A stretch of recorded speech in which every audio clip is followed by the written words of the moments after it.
Welcome everyone to the USL show, and we have a special guest today. It's John Morrissey, also better known as USL Tactics on Twitter, and now YouTube, and now his website, which is what we're going to talk about today. John, how's it going?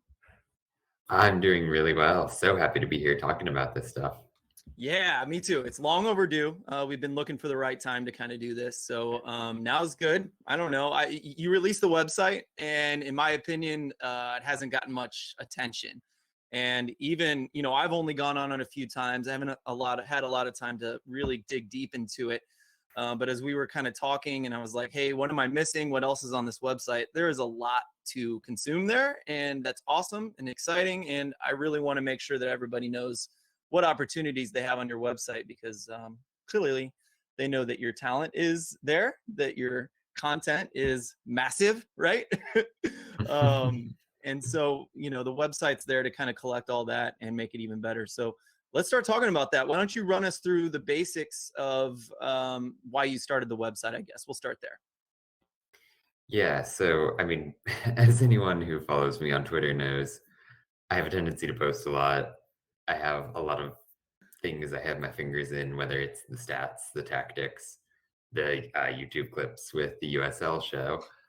And so I sort of just wanted to collect everything somewhere and also practice with those web dev type of skills.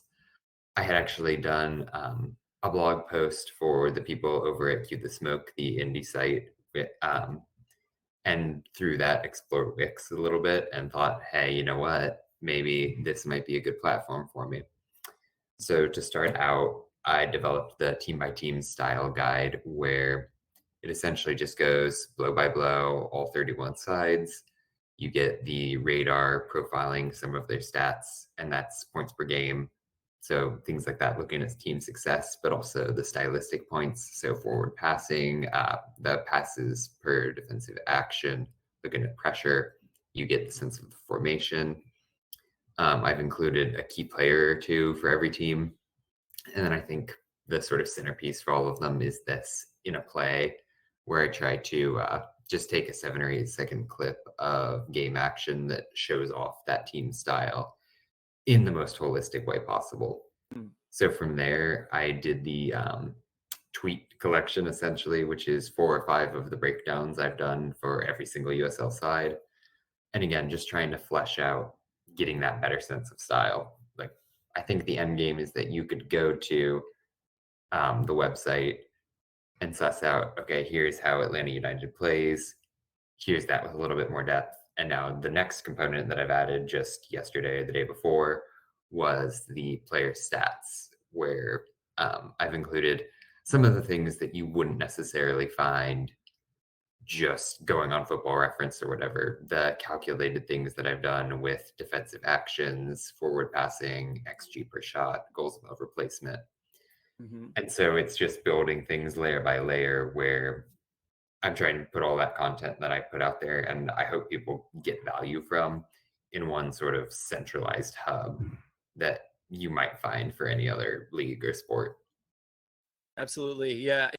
My favorite thing is the, I forget what you called it, but like the team breakdown where you kind of give just like almost like a primer for what a team looks like. And I think the most simple use of that, especially as podcasters, if you're on Beautiful Game Network or you have a podcast of a team and you're playing another team, I mean, the first stop you should make is go to this team breakdown and be like, who's my opponent this week? What do they look like normally? Who should we watch out for?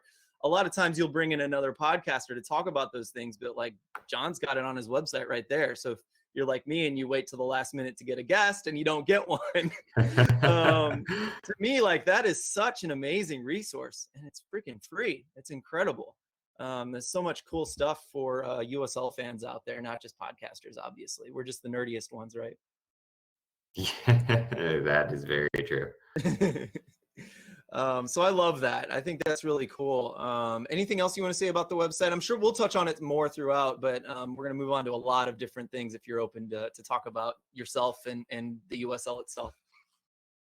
No, yeah. I mean, the website is just going to be a thing that I keep iterating on, keep trying to improve. Hopefully, I mean, the goalkeeper stats will be coming shortly. team stats will be a little bit longer, but again, that'll be in the cards for sure. But just Goalkeeper be on the stats. lookout. Yeah. I've got, I mean, That's if you think big. about the basic stuff that the league captures, I mean, that'll be easy enough to include. But I also have the goals saved above average type of thing, and then the Mm. percentile rankings as well. So, I know that every year, if we do like, this is my best 11 of the league, the USL show will usually put something like that out. And mm, a lot of times, goalkeeper is the one where I'm like, man, this is so hard to judge just based on like three stats, right? Because you're always looking at like save percentage, how many games they played, a few other things. And how many clean sheets, and then how much of that is because of your defense. And most of the time, that's a big player in it too. So those goalkeeper stats will be helpful. Not only that, but most people, I would say, like 9 out of 10 people have no clue how to look at a goalkeeper and judge whether they're good, myself included, for sure. no, no, I wouldn't count myself. I mean, that's half of the motivation is I really don't have the skill set to judge a good Totally. goalkeeper. Yeah. So I look forward to that. That's really cool. That's my whole point. I'm not trying to judge any of us or any listeners as well. That'll be fun. Right? Let's talk about your stats, right? There's Yeah. a few. I love you made the new graphics with all of the different colors, and now you're even matching team graphics, which is fun. But there's been questions, right? Some from me and some from other people online. And I think one question you get a lot of, and I definitely asked, was goals above replacement. If you're an old baseball nerd like I am, a lot of other baseball nerds have become soccer nerds over the years. And so we know the WAR stat, right? Wins above replacement for Mhm. a player. Sounds like goals above replacement is kind of similar to that. Can you explain that stat? Sure. So that's obviously when you think about that, I mean, baseball and war is the obvious comparison where you're trying to distill a player's impact into one baseline number.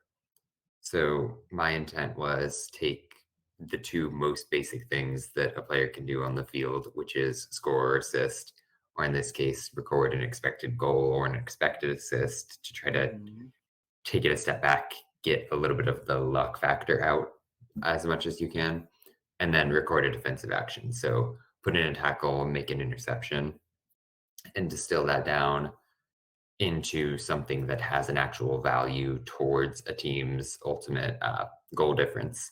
So I looked at team by team sums for expected goals and assists and defensive actions over the course of the 1920 and 1819, or I might have the years wrong, but over the course of two seasons to try to just do a regression of what are the impact that these numbers have. And so I started off with that framework, and you run into the problem of you're rewarding players who are out there very much doing active things. But think about someone like a Tyler Gibson, maybe, who he's not going to score a ton. Most of his passes are sideways, just keeping the ball, keeping things ticking. And even defensively, he relies so much more on just the most intelligent positioning you're ever going to see rather than putting in 100 tackles. And so I added the component where um, it's footballreference.com actually, who has a player's sort of plus minus the goals that or the goal difference that their team puts up when that player is on the pitch. Nice one. And so, yeah, and so you take that, you weight it relative to how good a team is. Obviously, a Tyler Gibson in Louisville is going to have a lot different results than someone who plays for, I don't know, Say Indy 11. yeah, in the 11 this year. And so you weight it for the team performance. You do the sort of on-off difference. And I added the component for that to really balance things out to a certain extent.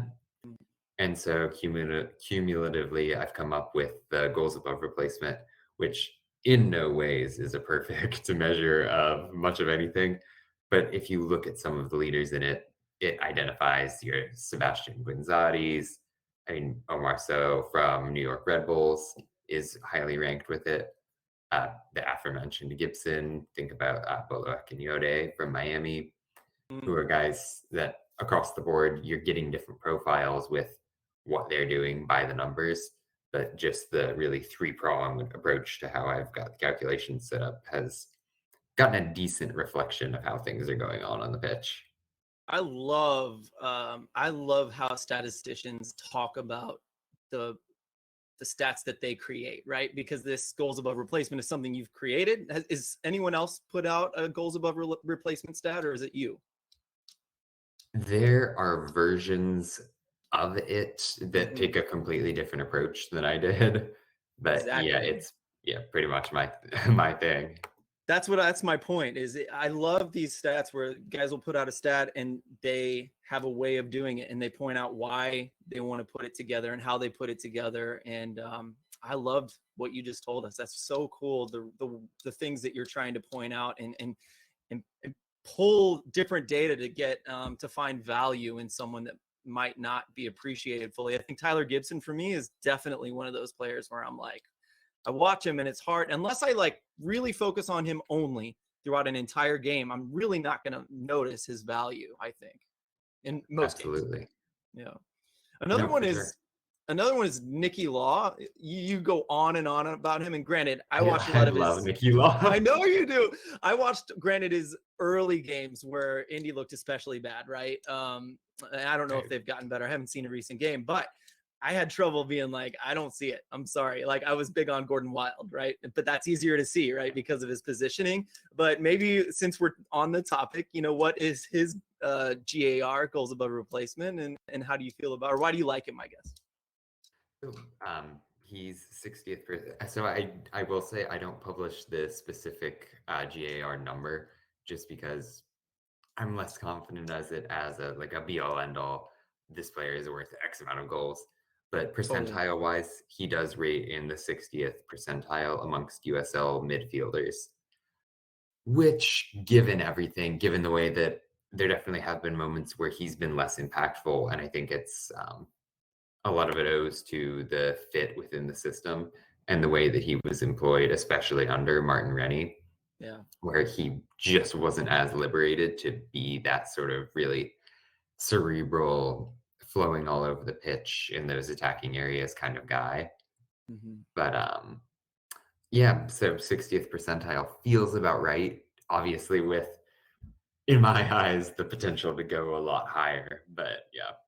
Well, you also documented in one of your many Twitter videos about his new role, right? That he is a little bit more Sure. free to do those things. And so I imagine that percentage would be a little higher if you took out the games where he played that position, right? Hmm. That's super cool. Another thing that stuck out to me in your description there was taking the luck out of the stat. I find that super interesting. I imagine that's one of the big challenges of statistics in general. Yeah, I mean, it's a classic thing where if you think about the goals that someone scores, there is an innate amount of luck to it where there definitely is a skill aspect and you can't deny that. I'm not trying to deny that. But some days you're just off, and that's not necessarily a reflection of you being a bad player. And I think that's why there's so much value in expected goals Mm, because it's been proven time and time again at the levels where people really have the statistics in a fleshed out, very uh, sound way with the data collection that teams regress to their performance based on what these numbers are saying. mm. And so by employing that, I think I'm giving a little bit more of an honest look at player by player performance, even if my measure of expected goals is somewhat less precise than what you would expect from a Premier League team or what have you. Yeah. Yeah. I find it super interesting. I think a good way to kind of guess how much luck or error might be in a particular season is you might just want to come out to when I play indoor and calculate how many goals I score over the course of a season. And that's probably the amount of luck an average player has in a season. Oh I'm man. terrible. I'm really bad, but I like to play. So I'm lucky enough to find a team that's willing to accept that. Well, that's the fun of it. Yeah. Any other stats you want to talk about? There's so many. And we got plenty of time. So Yeah, let me hop over to the site just to see what I've thrown up. I often look at your forward passing as one of mine. I know that's not anything special, but I Hmm. like to look at that, especially for like defenders and midfielders. Sure. Well, USL puts out the number of total passes a player has played, um, as well as the number of passes that go forward. Hmm. And if you're thinking about the way that a player progresses what their team is doing, I think that's as good a measure as any, certainly, where someone who plays a lot of forward passes necessarily is doing something really beneficial to the attack of their side. Hmm. And I think it's an important thing to be aware of when you're trying to analyze what a player does. And it's less of a performance thing a lot of the time, so much so as it projects or reflects on stylistic factors. Hmm. So someone isn't lesser because they play less forward passes. But if you think about like just looking at the leaders in it right now, let's take somebody. So like Sam Gleadle with San Antonio is in the 98th percentile for forward passing. He's someone who, within that system on that team, in his sort of fullback role, is just going to be playing a lot of balls that try to progress play, try to get that front line attack with Gallegos and whatnot involved in the game. Whereas if you go completely the other way and look at someone who plays very few forward passes, let's see. Sure, think about Josh Yarrow with San Diego Loyal, who Mm. he gets in almost every game for that side. But his job isn't to be the passer who's progressing play, activating teammates. He's a really good defender, but he's someone who's just going to knock it short to Charlie Adams when he drops deep, someone who really has that passing talent. And so, yeah, it's great if you do have a high rate of forward passes, but you have to be intelligent, much as any other statistic when you're looking at that sort of thing. Yeah, totally. I think it was AJ Cochran. I follow him closely, so this is not, I'm biased, right? But I follow Sure. AJ, and I saw one year with Phoenix. He was in the top leaderboard for the most passes for a center back, but he was also really high for center backs in forward passes, and I thought that was a good thing. I mean, I know they lump it forward quite a bit too, but still, it was that moment where I was like, okay, this is an important stat when used correctly, as I think you laid out very nicely. Absolutely. I think it certainly is a clue for, I mean, you could look at Mishak Jerome probably has a super high one for El Paso if I were just to guess. Nice. And because of that, you can read into the fact that, yeah, he's a good passer relative to other central defenders in the USL. And there's certainly value to be gained. But much as with any other thing, it can be a fool's errand to just read off of one number and assume much of anything. Mm-hmm. Yeah. Although you could probably, if that was true for that certain player, you could probably read, El Paso has a very pass heavy system. So, Exactly. yeah, in some ways it works. Okay, cool. Any other stats you want to touch on before we go on? Um, I'm trying to think if there's any areas where people tend to get confused. I would just say key passes is the thing I reference a lot. That's literally just a pass that leads to a shot. Hmm. I don't know if people know that, but that's just a thing that I think it's important to note. I think so. As someone who doesn't pay enough attention to stats, I think when I see a key pass, I actually think not only is it a shot result from it, but like it has a good chance of going in, and that's not necessarily true. I think that's one Right. fallacy. Yeah, I tend to think that same thing, and I Yeah, think it's just an important myth to dispel. agreed. Another one that I asked you about, or no, I didn't, but I think I asked you off air actually. I was like, so these are percentages. What is that Yes. percentage of? Everyone asks this, right? I've seen it multiple Right. times asked of you. And so that is what percentage of that score that they are within the USL, correct? Yes. So we'll just use XG as an easy example where so let's take, for instance, um, trying to find a good one, Jose Gallegos, who is in the 80th percentile for XG amongst USL midfielders. What that means is not that he's getting 0.8 XG in every single game he plays. That means that he gets more expected goals than 80% of midfielders in the USL. Think about now, uh, let's take key passes.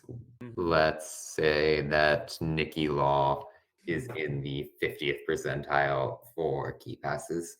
That would put him as having made more key passes than half of the players in the United Soccer League.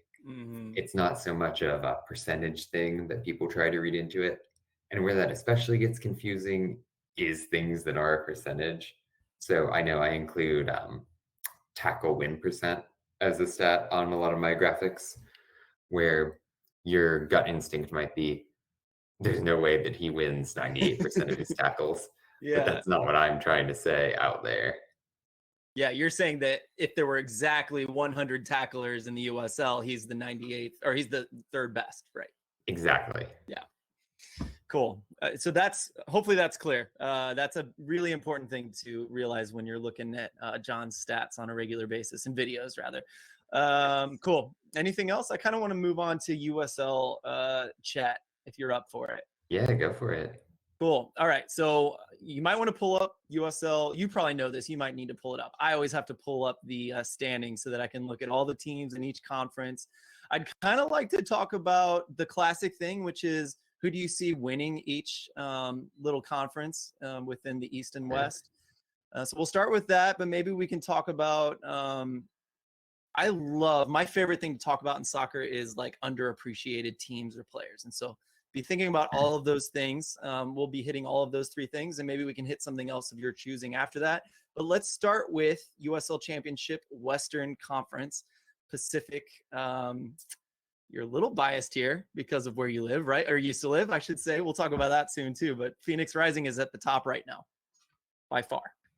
Yeah, and I would be shocked if it didn't stay that way. Yeah. They are really, really good. Uh-huh.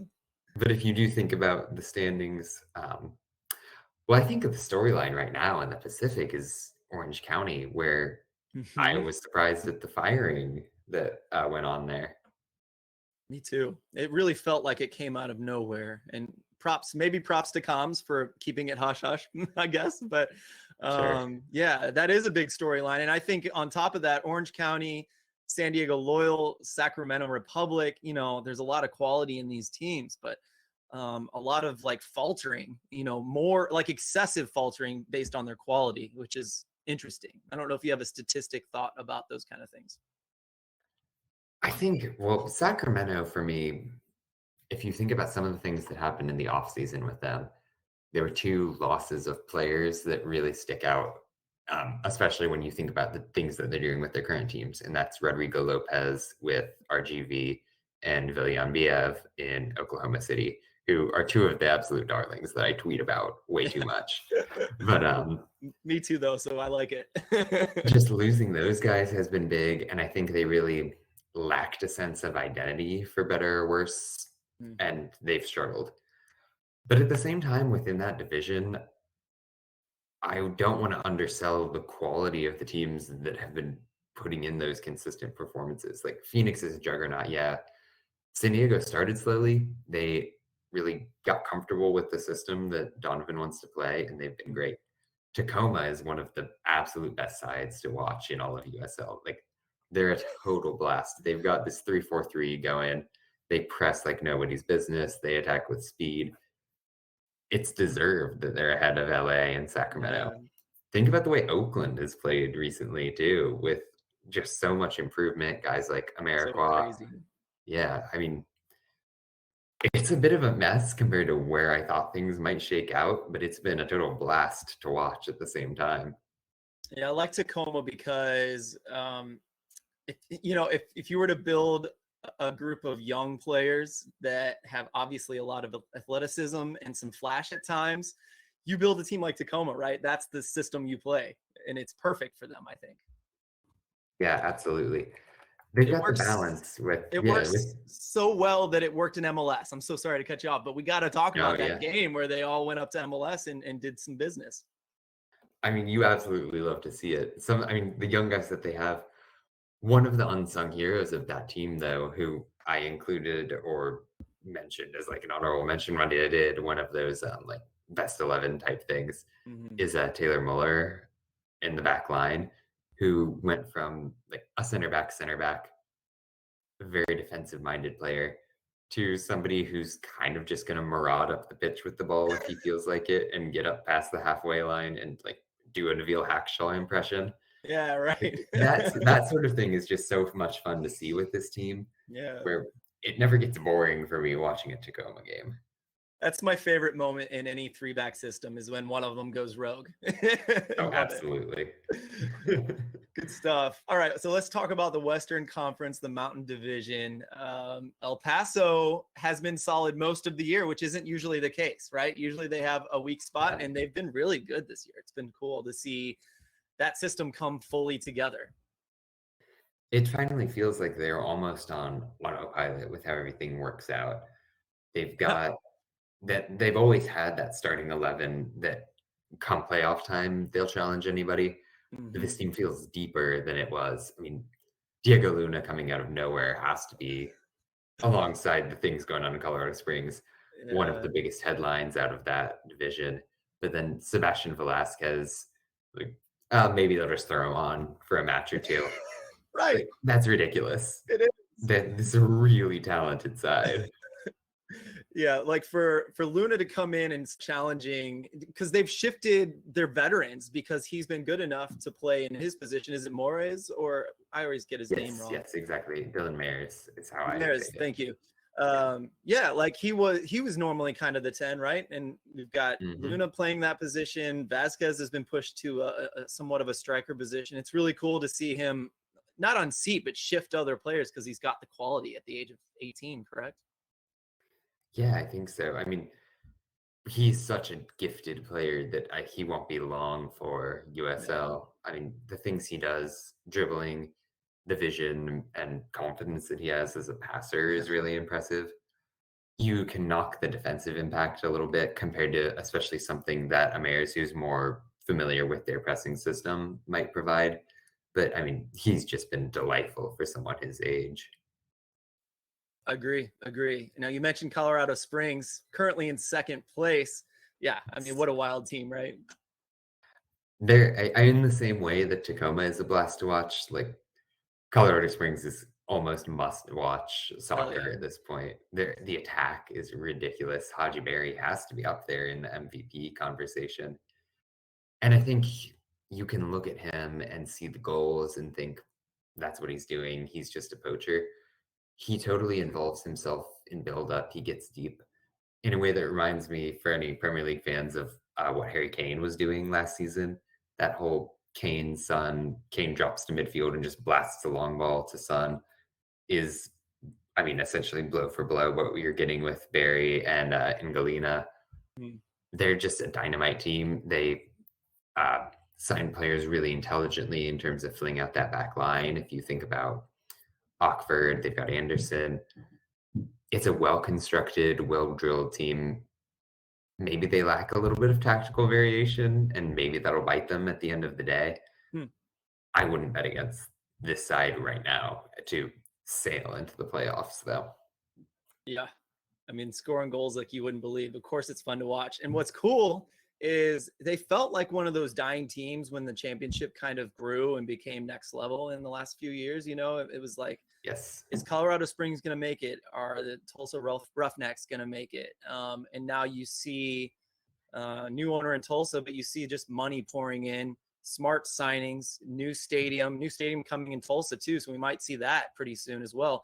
But they have great attendance in Colorado. It is so Right? cool to see it all work, not just like, hey, we put together a good team, but still no one's seeing it. Oh my gosh, what an awesome thing going on in Colorado right now. Yeah, just the whole package. I Yeah. mean, you said it yourself. It's really awesome to see. Yeah, good coaching hire didn't hurt the sporting side for sure. So he's Berg been is very smart. awesome. Yeah.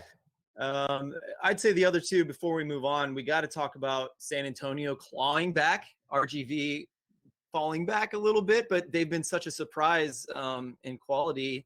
and style of play. It's been really fun to watch both those teams as well. Yeah, San Antonio had the COVID issues recently. They've been excellent since they've got back to consistent action. Yeah. They've fleshed out that back line a little bit, really activated guys like Epps up front. I mean, they've had a ton of bad luck with injuries this season that they're getting around. But I mean, at the same time, I think RGV, the something of a collapse that they've undergone has been disappointing to see, just given how quickly they came out of the gates with all sorts of new players. And that's an organization historically that I tend not to trust in terms of putting together a winning Yeah. side. And so with that start to the year, I was hoping they would keep things up. I do think another thing to watch over in that part of the league would be New Mexico, Oh yeah. who, yeah, outside looking in with the playoffs, but certainly within striking distance. And if gun to my head, I had to pick one of the teams to slide into that last spot in the mountain, I would probably be taking New Mexico. Yeah. They just brought back Chris Wien, That's who right. he has looked very, very impressive in that front three. I mean, he knows the system well. So Yeah. Yeah, I'm looking when I look up to the top right, I'm trying to find my bearings here in the standings. And so San Antonio at 30 points, Toros at 29, New Mexico at 25, well within striking distance, like you said. So um, very cool. I'm glad you brought that up. That's a cool one. Let's move to the Eastern Conference Central. Right now, Louisville City edging out Birmingham 40 points to 39 points. Tulsa not too far behind. We'll stop there for now. Let's talk about the top two, Louisville City and Birmingham. Both really quality rosters, right? Both know how to mhm. play good soccer at times. So what do you think about them?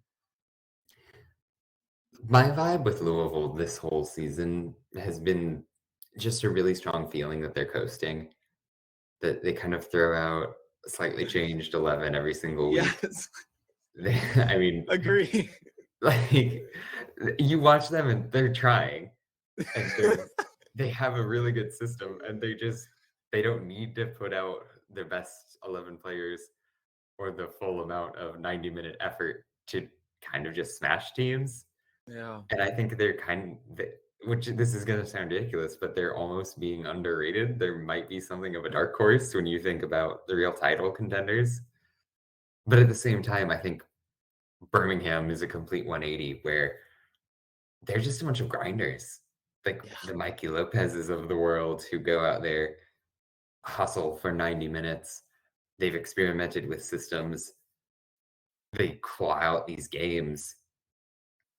They're really good at the same time. If the Mm-hmm. talent that that team has and the additions they've made, I mean, Fleming's in the offseason, Van Kuyzeel in the middle of the year, Nico Brett has been revelatory. If there isn't a USL most improved, I don't think, but it would be Anderson Asiadu for me. He's been Mm-hmm. just utterly spectacular in the midfield for that side. But I Yeah. mean, they're so much fun, and the move to the back three has been the big thing for them as well. Yeah. I saw, is it Kaler? What's the guy that does the backline or not backline? Taylor Hodges, yeah, Yeah. hammering down. Hammering down. Gosh, I read that terrible thread yesterday. Yeah, You know what I'm talking about, so that's why I right. said back line. But he's said, and I think it's very. I know he's biased, but I'm not. I think it's very arguable that it's maybe the best back three in the entire USL. That's saying a lot. It's very arguable, but I think it's possible. They're good. It's up there for sure. I mean, aforementioned New Mexico can compete. I want to see what San Antonio does to sort of settle down a bit into their system. But Hmm. I mean, if you just look at the depth of that defense, they're up there with pretty much anybody. Mm-hmm. Yeah, I agree. So let's talk about the teams below them. FC Tulsa, hot and cold, right? And I think it seems Yes. like international call-ups really destroy this team, and they've had to like shift their plan multiple times this season for sure. And so it's been a weird year for Tulsa, and perhaps the hot and cold is explained by that. Perhaps not, though. I don't know. What do you think? Tulsa's another team where I can almost be a little bit too dismissive, and I recognize that in Hmm. myself. where if you've got the full complement of players, Rivas and Corrales aren't gone on international duty. That's a very talented team. Systematically, I think they're a little bit vulnerable in that midfield. I think they lack a really pure striker that I have confidence in the way that Cameron Lancaster or Nico Brad at the top of that division provide for Mhm. their teams. At the same time, they're a playoff lock to me. They're a real step above just in terms of talent compared to the bottom 5 in this division. I don't know if they excite me, but they're certainly fun to watch, but I don't think they're destined for huge things this season. Add a couple Mhm. pieces for next year, and we'll see what gives. But yeah, Agree. Yeah, and they kind of just started fixing the problems last year, right? And I would sure. say if they're trying to fix things starting last year, there's still some hangovers to that, plus all the problems they've had. That's one team that I think next year I'll be looking forward to maybe solidifying that midfield a little bit because I think they've discovered, I agree with you, they've discovered some problems. Boy, the rest of that list is not too exciting. Not that they don't have good players, not that they've not improved. OKC Energy, India 11, I think are the two that I think about improving at least throughout the year. I will push back on the exciting only on OKC, who Fair I enough. think is pretty delightful. And it's another one where they started slowly, they had the managerial firing, but I almost found it premature. And I know just based on the rhetoric I'd seen, OKC fans very much disagreed with that. But Mhm. bleeding in some of this new talent, it's really paid off for them. Where I've got a post coming in the next couple of days about how much that back line adds to them. And when you were mentioning the thing about the back three, I was remiss to not mention the Connor Donovan, Mitchell Osmond, and now Lamar Batista triad, who is just as solid as they come at the Mm. back. And it's really a group of players that they have built on at the core in implementing this 3-4-3 system that is new to OKC, but gives them so much dynamic energy with the wide forwards. It really maximizes players like Kuramoto in the middle, who historically I've been less than fond of in terms of their Oh, games. Where really? I've I yeah, I he loved specifically him is at a guy. first. He's a player where I didn't get it watching him at first. Mhm. And I think within the confines of this system, having that very clearly defined partner, but also the support from the wider center backs, it sort of unleashed him to play that more cerebral game where I think he maybe lacked athletically in a way that Uh-huh. didn't fit well in other roles. But yeah, he's again been a player who's really blown up for me this year.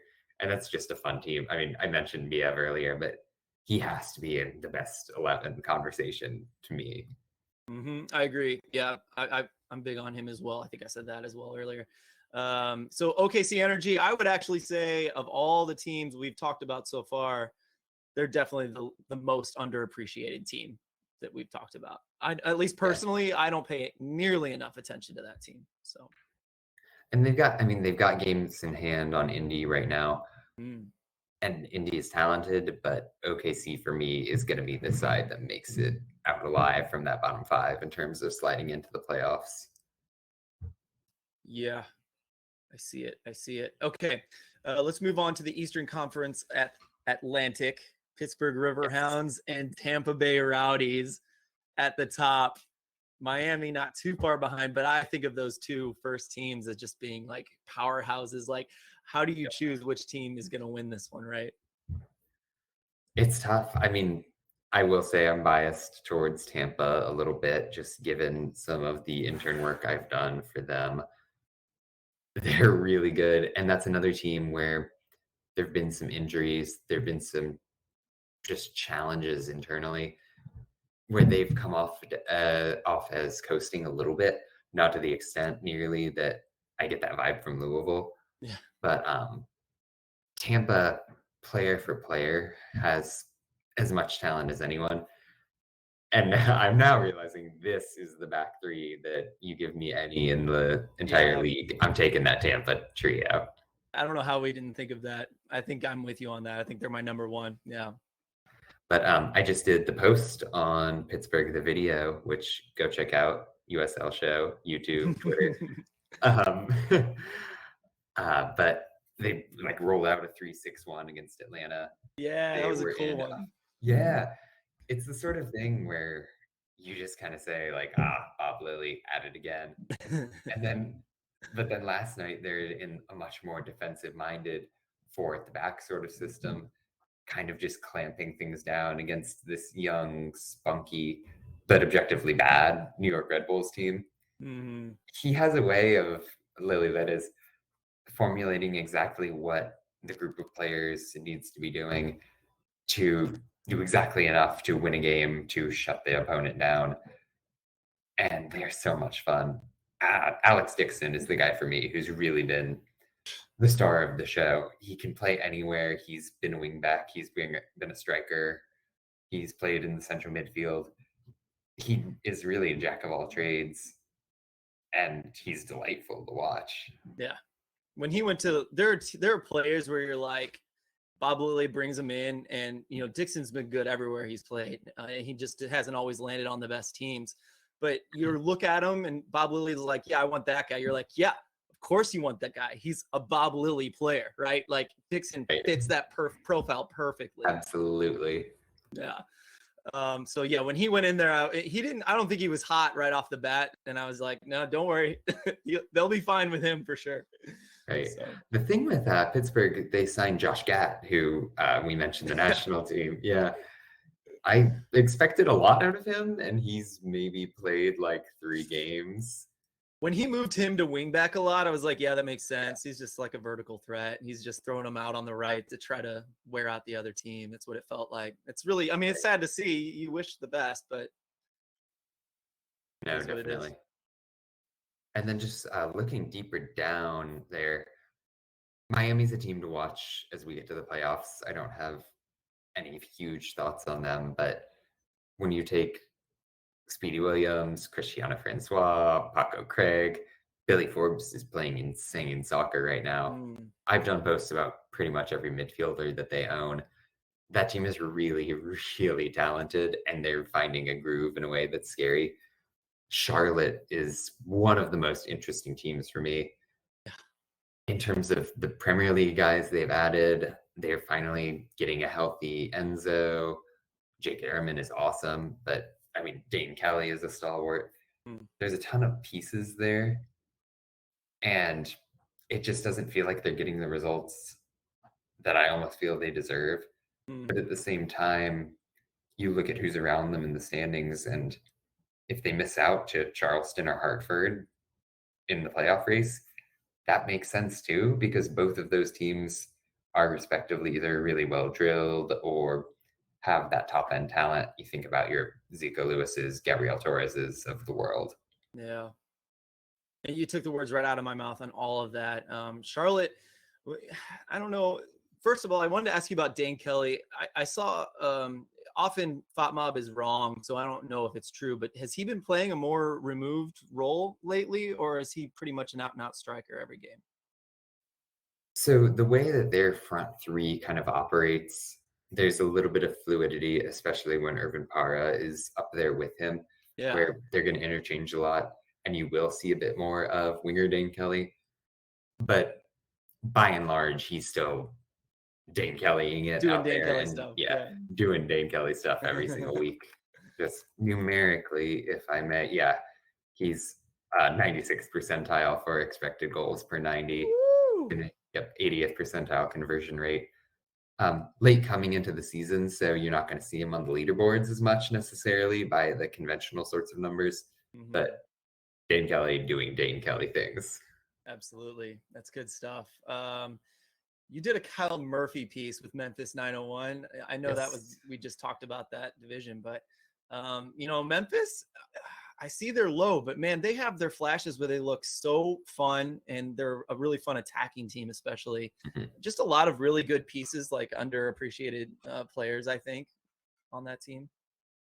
No, definitely. I mean, I talked a lot about the effort that Murphy puts in, the cerebral runs that he makes.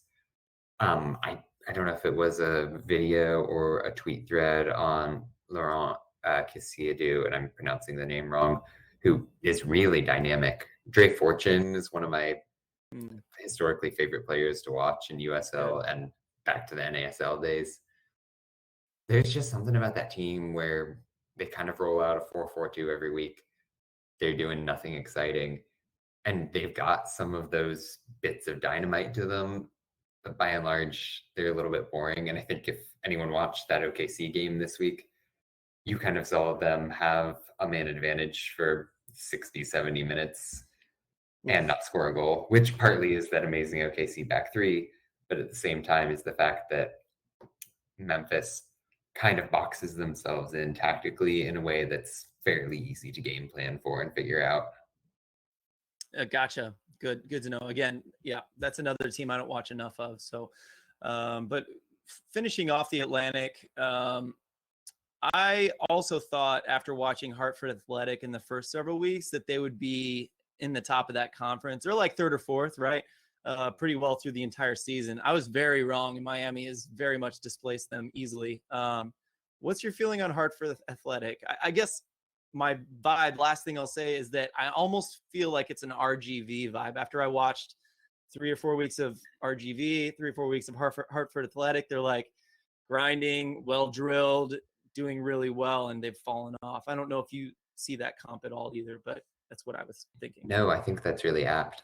I've all season kind of tended to zig when Hartford zags, where I was doubting them early in the year when they were putting up those good performances.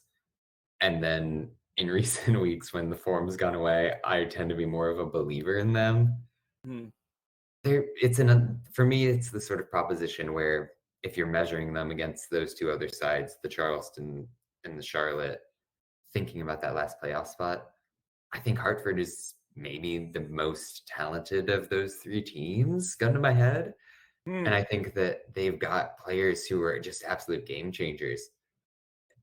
Thomas Genjagian at the back is ridiculously good as a defender, and equally so. To get back to the forward pass thing, I think Hmm. he's an excellent creator in the back line. Danny Barrera is dynamic, explosive. He can go out there and single-handedly win you a game. They've been missing Gabriel Torres for a lot of the year, but he's finally back in action. And with the emergence of Yunus Bodadi, sort of at that his traditional left back spot, they've been playing Torres a bit higher up the pitch, which I'm interested to see how things go there.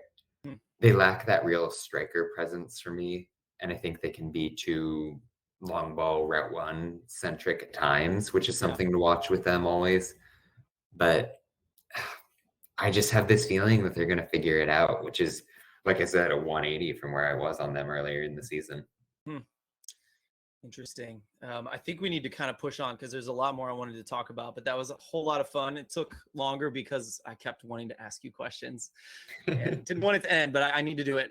Let's talk about you because you mentioned your internship with Tampa Bay Rowdies. Let's go all the way back though. Like, what got you into statistics and/or soccer and/or why the USL? Right? I am so in love that you chose the USL, but why? You know? Yeah, so just on the stats side of things, and I think the two questions will sort of marry through this. Um, it was loving baseball, loving basketball, and seeing the vast resources that were out there, and more in the basketball case, being actively developed, Mm, and not having that alternative within soccer. But again, watching that fledgling space sort of develop, like things like StatsBomb, at the same time with the tactical side of things, which was much more robust. And the whole idea of unifying the two threads always interested me with the things I was reading and trying to consume to understand more about the sport. So I never really played growing up, and I didn't get into it much at all until maybe 2010 and 2014 in earnest, and that was through Tottenham. But luckily, at the same time, the Indy 11 were coming about in the NASL, And as someone who grew up first 18 years of my life in Indy, Hmm. it was a natural fit. And I went pretty all in with the fandom on that end. So when Indy 11 made them, and I was involved with the online communities with Indy. I was active on the NASL subreddit. I'm Awesome. still a moderator on the Indy 11 subreddit. But It's cool. so that team makes the move over to USL, and suddenly the world is my oyster in terms of here's 30 teams that have next to no coverage in terms of the tactics, the stats. Here's a field that I'm interested in. Why don't I try my hand at this?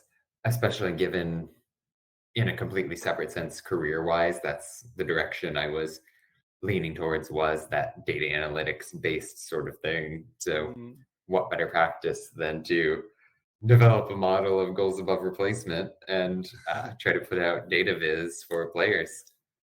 I love it. I am so glad you decided to do that. A lot of guys are in the USL right now, though, for that very reason. Like there's a gap. There's a massive gap in coverage in the USL, and the league is getting far too good for that to be the case for much longer. To be so, I think I'm really glad you chose to spend your time here, and you've been rewarded, right? Let's talk about this Tampa Bay Rowdies internship. I assume you're still doing it, but maybe you're not. Yeah, Okay, yeah. yeah, just So so what is just for the course of the season. Yeah. so tell me about it. Like, how did it come about, and what do you do? So at some point late last year, and it may have been around playoff time, I had tweeted a pretty darn long thread about what Tampa was doing and why they had been so successful as they sort of marched towards that Eastern Conference title run. And I happened to at Neil Collins in one of the tweets, as I'm wont to Yes. do. And he totally, in response, like slid into my DMs and was complimenting me over the stuff I was putting out, saying That's that he amazing. found it really impressive. So off season goes by, I keep doing my thing, and it's a week or two before the year starts, and here again, Neil Collins in the DMs saying, "Hey, would you have interest in doing this sort of support role where you're taking a look at what our opponents are doing every single week and coming up with something of a stats grounded scouting report?" And so that's sort of the task for me. About a week before each upcoming Tampa match, I'll shoot over a PowerPoint deck with some numbers, some video analysis that I've done on those upcoming opponents. That is so cool. Ah, man, it's so cool. So, first of all, Neil Collins, good thing it was DMs, like there was no accent or language barrier there. That's nice. Just kidding. Yeah, But the Scottish bro can be a little bit much, I suppose, at times. his is, But his isn't too bad at all, actually. But no, the I love that they saw that you were doing good work. And I love also that you kind of complimented them and they were like, hey, we like this guy. right, right. Well, with Tampa, it's hard not to compliment them the way I they know. play. Completely agree. It is such a cool team. Like, what a great first job is to work for the Rowdies, to do some statistical work for them on a weekly basis. That's awesome. Oh yeah, it's been fantastic. I will say it's my favorite thing when I get an interaction with players and teams, Hmm. just because if you had told me a year and a half ago that here's Neil Collins sliding into your DMs, like, oh, Quincy Amarikwa retweeted you this week, like Yeah. it's kind of mind blowing to me every single time. It's my favorite thing is I get a taste of it, right? I put out your Yeah, videos and then Ameriqua definitely has been heavy, but like other guys will just like retweet it or like it a lot, like players that you really yeah, like respect. you mentioned the Kyle Murphy thing, like Yeah. he's gone back and liked a bunch of posts that I put out Yeah. now. Like it's super funny to see. Yeah. And that's why like I run into guys like you or Dan Egner who are just like willing and to talk and chat and put out like good content. Like, gosh, I just wish I could shake every USL fan and be like, if you haven't spent a day going down the rabbit trail that is USL tactics, you've done something wrong. So, I really truly believe that if anyone takes one look at your website, they're just going to really love it on a regular basis and spend a lot of time looking at it and enjoying themselves, learning more about the USL, the league that I love and you love. So, Yeah, I hope everyone is willing to do that and give it a shot.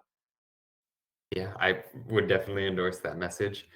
At the same time, check out the USL show. I mean, the Oh, content that you put out, the interviews that you do, the discussions that go on, it's unique within this space. There isn't someone who is putting out that kind of stuff in this medium for the USL, and I think it's invaluable. thanks, man. It's awkward taking compliments over video chat. That's my first time. Yeah, same I don't know here. what to say. But we both just put each other in those positions, so that's fun.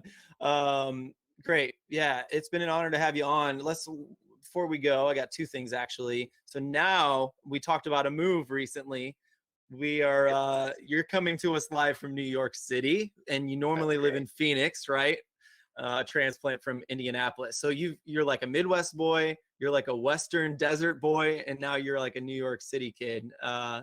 Why? What's going on? I know you're going to NYU, and I assume you're Yeah. going to school for statistics of some sort, but tell me about it. So, yeah, first 18 years of my life, Indianapolis. Couldn't love it more. One of my favorite places. And then I transitioned over to NYU coming out of high school. At the same time, the immediate family was getting a little bit concerned about our grandparents who lived in Phoenix, Hmm. just getting up there in age, having some health problems. So I'm off to college, and then the family moves out to Phoenix at the same time. Well, year and a half later, global pandemic, and suddenly I'm a Phoenician as well. I So will say crazy. Phoenix was just completely amazing. The ability 365 days a year to be out in the sun doing things outdoors Mm, was an absolute blessing for my sanity that's in terms awesome. of, yeah, the pandemic. Yeah. And it's something that, given the storms that we've had in New York the past couple days, I've missed the ability to just go out and hike up a mountain, be outside in consistently sunny weather. But at the same time, like everything you can do in New York is just a treat. It's So, incredible. Yeah. So I spent 1 year in New York, and so it's one of the best years of my life. But right around January, when you're walking a mile or two to class, you're gonna really be wishing you were in oh Phoenix. yeah, that's no 100% right. And I totally skirted the academic question a bit, but I'm actually in the business school at NYU doing finance with a sort of secondary concentration in the stats stuff and the data analysis. At the same time, doing a double major in history, just as I'm in college, I should take advantage of the ability to learn about things I really enjoy. Good for you. And then I spent the summer interning with Deloitte out of 30 Rock, and luckily got a full time offer with them. So Oh my gosh. So yeah, so this is your final year, correct? And now you have a job yes, already? and I've got job lined up. So Oh my an easy gosh. senior year coming up for me. Yeah, right. You already got I mean, you might as well just stop doing school, right? I mean, I've thought about it. I bet it's come across your mind. So Deloitte, what do they do? I don't know anything about them. They do a little bit of everything, just a huge consultancy. And so internship wise, I was doing financial regulatory compliance and some of the more codey data usage things within that space. And weirdly, I can't get into it because of NDAs, which is another thing where like Oh yeah. it's between like getting retweeted by former MLS All Stars and like saying I can't mention something because of a legal contract. Like my ability to brag with absurd things has gone up exponentially in the past 6 to 8 months. That's awesome. I like it. Well, congratulations, man. That's the first I've heard about your new job. That's amazing. I hope the USL work keeps coming your way if you're willing to double up on that kind of thing. Oh, absolutely. Yeah, the Nice. Athletic hit me up. That's amazing. That's a good No, I sign for. wish. Yeah, Oh, no, I wish the Athletic would hit me right. up. Yeah, me too. They'd be smart to do something like that. Did you see? I wasn't at all surprised. I could very well see it happening. So I Yeah, hope that right. happens. Awesome, man. Well, John, of course, we love the work you do. USL fans, he is as sweet and nice a human being as he sounds. So everyone give John your support, and I'm going to try to get some more content out there. I've been on a bit of a week, couple of weeks, but I've got some things lined up, and things are going to be good in the future. So check back with the USL show as well. Thanks, John. Yeah, thank you for having me.